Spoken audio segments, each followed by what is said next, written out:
Hello class and welcome to Mr. Marlowe's 6th grade math class. Today we're going to be looking at lesson 26 from equations to inequalities. My target for the day is I understand that an inequality with numerical expressions is either true or false. It is true if the number calculated on each side of the inequality sign results in a correct statement and false otherwise. That might sound very wordy, but it's pretty straightforward. If I said to you, class, 12 is equal to 10. You would say, Mr. Marlowe, that is most certainly false. If I said, okay, 10 is equal to 10, say, good job, Mr. Marlowe, 10 is equal to 10. That is a true statement. If I said 12 is less than 8, you said, Mr. Marlowe, go get some more sleep. If I said that 12 is greater than 8, you would say, Mr. Marlowe, that is a true sentence. Good job. That's basically what we're doing today, okay? Our second target is, I understand solving an inequality is answering the question of which values from a specified set, if any, make the inequality true. So this term right here might be a little bit confusing, specified set. That just means a list of numbers. Okay, so I understand solving an inequality is answering the question of which values from a list of numbers make the inequality true. Let's take a look at number 1. What value or values does the variable have to represent for the equation or inequality to result in a true number sentence? What values does the variable have to represent for the equation or inequality to result in a false number sentence? So we're going to go through these examples and we're going to figure out for the variable y, what can I plug in for y to make the statement true? What can I plug in for y to make the statement false? So 1a says y plus 6 equals 16. Okay, so this statement is true, right? What do I have to plug in to make this statement true? Well, this statement is true if y is equal to 10.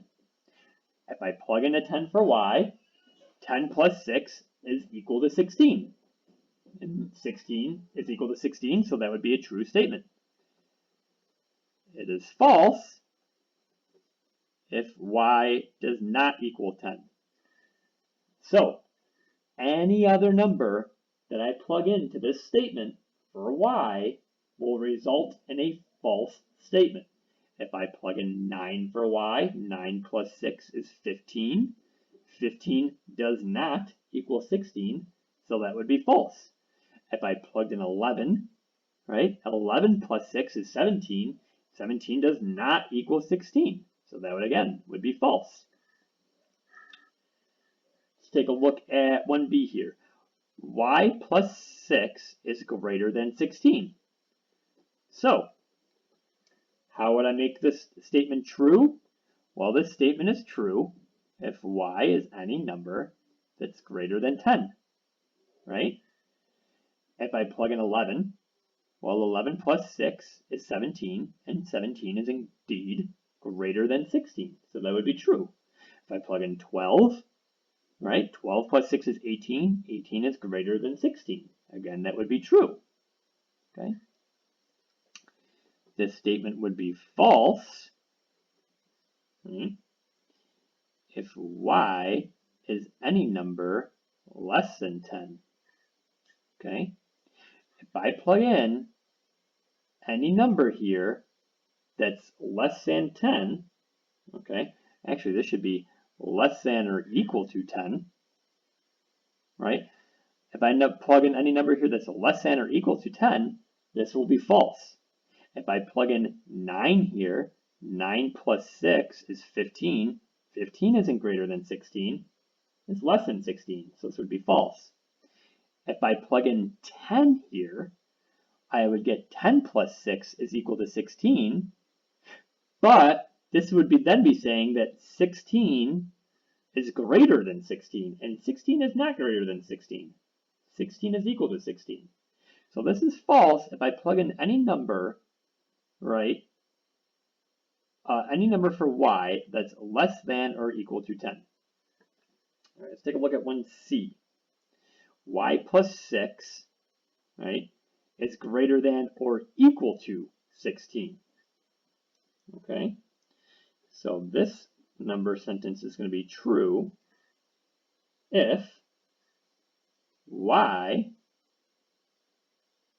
is greater than or equal to 10. Okay, let's see if that works.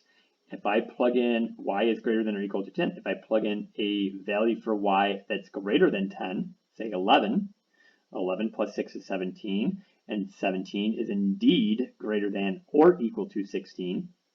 If I plug in 10, right, 10 plus 6 is 16 again, just like the one above. And this time, though, we have is 16 greater than or equal to 16? It sure is. Okay?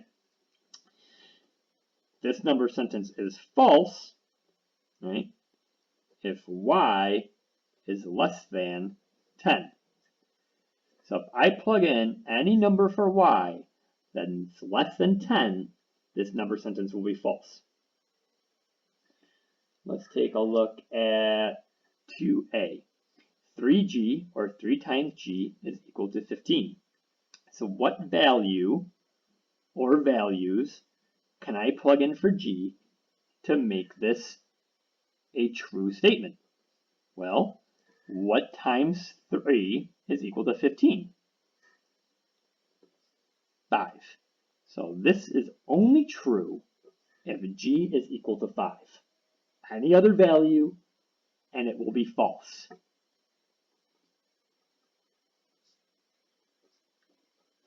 So any other value, so if g is, that means not equal to.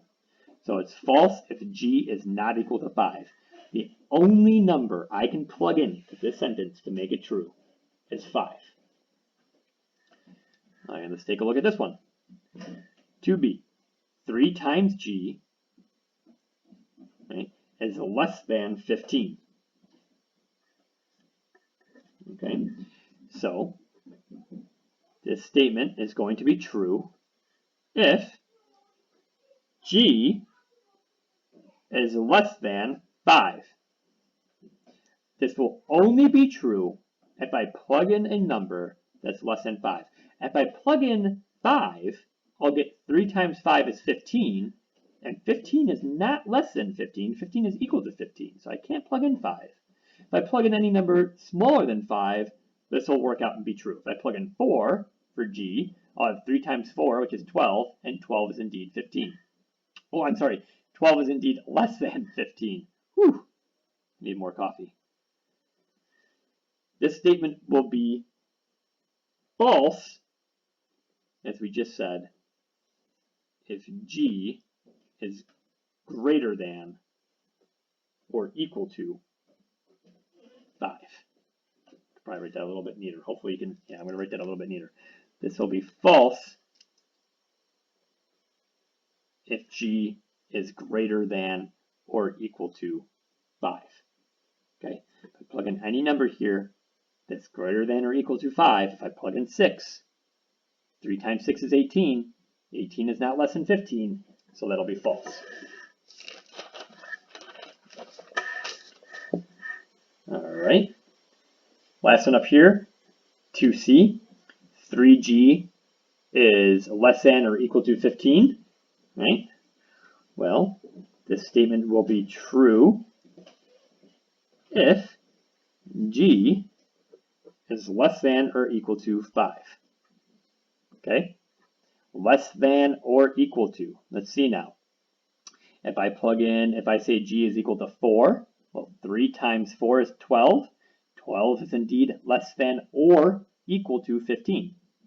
If I plug in 5, because this is g is less than or equal to 5, so if I plug in 5, I get 3 times 5 is 15, and indeed 15 is less than or equal to 15.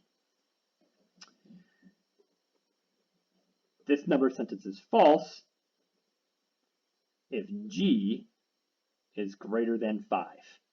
So if I plug in any number here that's greater than 5, this statement will become false. Okay?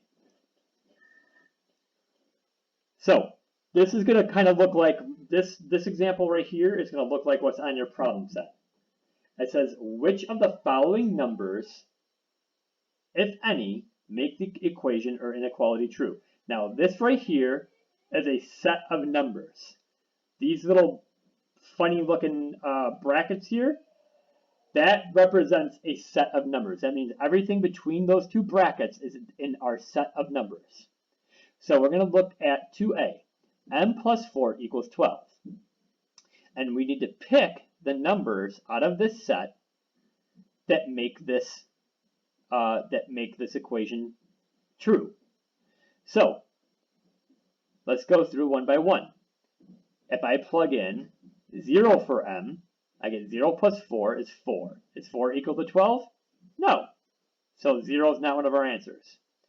3. Is 3 plus 4 equal to 12? 3 plus 4 is 7, which is not equal to 12. How about 5? 5 plus 4 is equal to 9, not 12. What about 8? 8 plus 4 is equal to 12, right? So 8 is a number that will make this true. Okay. What about 10? 10 plus 4 is 14, not 12. 14 plus 4 is 18, also not 12. So the only number that will make this true is the number 8. So on your problem set, you would select 8. Let's look at 2b. m plus 4 is less than 12. Again, let's go through. Well, and see which numbers from this set make this inequality true. If I plug in 0, 0 plus 4 is 4, which is indeed less than 12. Okay. 3 plus 4 is 7. So that also works. 5 plus 4 is 9. So I can plug that in. That'll work. 8 plus 4 is 12. Well, is 12 less than 12? No, it's not. So 8 does not work. If I plug in 10, I get 14. Is 14 less than 12? No. If I plug in 14, 14 plus 4 is 18. Is that less than 12? No. So my answers would be 0, 3, and 5. All right, that's it for today. Again, today we worked on lesson 26, from equations to inequalities. I understand that an inequality with numerical expressions is either true or false. It is true if the number calculated on each side of the inequality sign results in a correct statement, and it's false otherwise. I understand solving an inequality is answering the question of which values from a specified set, if any, make the inequality true. If you guys have any questions, reach out to me during our morning crew. You can get a hold of me on Remind, or you can email me at emarlow@rochesterdiscovery.com. Thank you.